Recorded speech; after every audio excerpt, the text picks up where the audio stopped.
AITA for not visiting my friend in the hospital before he passed away. I, 23M, recently lost one of my closest friends, Dennis, 23M. We've been friends since our sophomore year of college, and I'm graduating this year. Losing Dennis has left me feeling incredibly guilty, and I'm struggling to understand if I'm the asshole for not visiting him while he was in the hospital. He had a brain tumor, and I didn't get the chance to be there for him when he needed me most. Now I can't shake this overwhelming sense of guilt, and I need some perspective. Dennis and I met in our sophomore year of college. We bonded over shared interests and became inseparable. We celebrated New Year's together, and he seemed perfectly fine. I didn't know then that he had been struggling with health issues. In late January 2024, I found out Dennis had been diagnosed with a brain tumor. He'd been coughing up blood and experiencing migraines for a while, but he kept it to himself.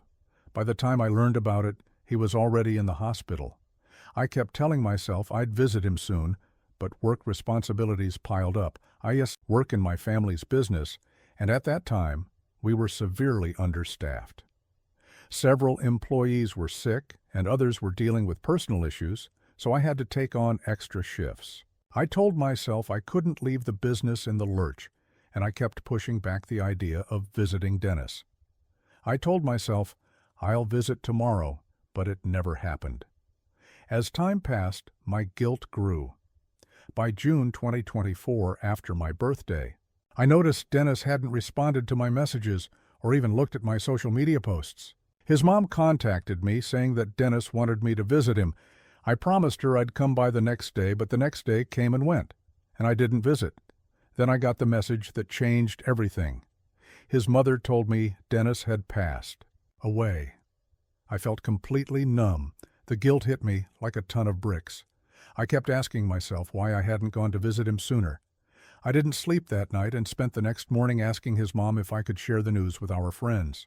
She said yes, and I posted in our group chat. Visiting him at the chapel was the hardest moment of my life. I couldn't stop crying. I kept apologizing, saying, "I'm so sorry I didn't visit him. I should have been there." His mother and sister tried to comfort me, but they ended up laughing softly while I cried. It made me feel worse. I kept thinking, why wasn't I there when he needed me? Now, every time I hear his name, I feel like I've failed him. I keep wondering if I could have done something differently. I know I was overwhelmed with responsibilities, but I can't shake the feeling that I could have visited him, even just for a little while. The guilt doesn't go away. I feel like I didn't do enough for my best friend, ATA, for not visiting Dennis before he passed away. I feel like I failed him, but I also know I was juggling a lot at the time. The guilt is overwhelming, and I just don't know if I could have done anything differently. Update to Aida for telling my husband that I don't want to be a single mom of 3 kids. Hello to everyone. I wanted to update since a lot of people were worried about me, and a lot has happened. For ones who don't want to read a long post, things turned ugly, but I am safe, and I decided to get a divorce since husband and I couldn't agree on how a marriage should look like. Now, for a long update, morning after I made this post, my meal and SEL showed up at my house. At this point, there was still no word from my husband. Let's call him Ray. It was obvious that they expected me to be alone. My kids were with Bill at my sister, M house. She was with me. So we all sat down to have a conversation. I know I was being annoying, but I kept repeating that I don't see a point of that conversation. Should happen between Ray and me. We are grown-ups and married. I didn't see a reason for them to meddle. They took great offense to that. My MIL at one point said that she doesn't understand what happened to me. I am not the girl her son married anymore. I said, of course I'm not. He married a teenager, and M, now a grown woman.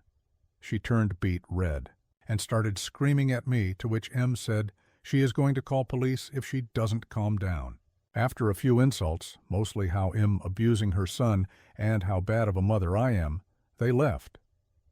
Ray showed up a few hours later, not to ask about our children or to see how I am, but to berate me on how I treated his mother. Again, I think M being there changed his plan since he toned it down, when she came downstairs. He demanded for her to leave. She refused and said that she is going to go upstairs so we can have a conversation, but she is not going anywhere until I ask her to, which I didn't. He started with basically saying that I am bad wife, that I don't love him since I don't want more kids, and I blamed him for it. I shouldn't be speaking with him like that. He is a great father to our kids, etc. I asked which kids. Kids he hasn't seen in 3 days, and didn't ask how or where are they. He then freaked out when I told him they are at Bill and M's house, calling them both vile names that I don't want to repeat. Our conversation lasted an hour, and nothing productive came out of it. We were going in circles.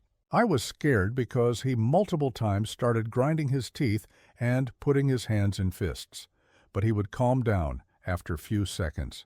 I said, if he is not willing to work on our marriage and thinks that he is completely in the right, we should get a divorce. He at first said fine, if that's what I should pack my stuff and leave. I started packing. He ranted how I'm going to live without him, how he can't wait for me to explain to kids why they are moving, and similar.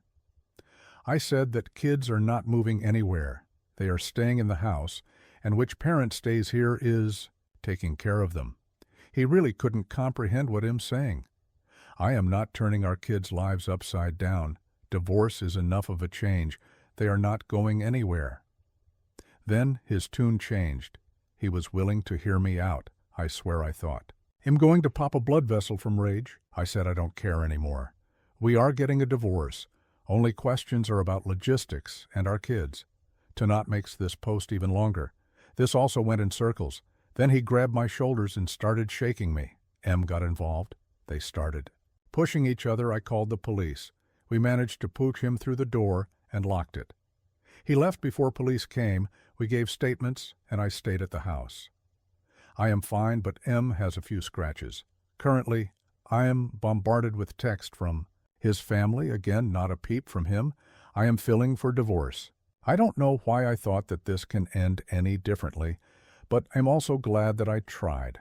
For people who found mine previous posts, I am ashamed of how I was speaking about M, but I was envious until I realized that I was projecting my unhappiness with my life onto her.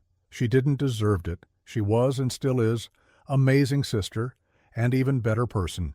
Thank you all. I got amazing advice and words of encouragement. Internet can also be full of wonderful people, and am grateful for each and every one of you.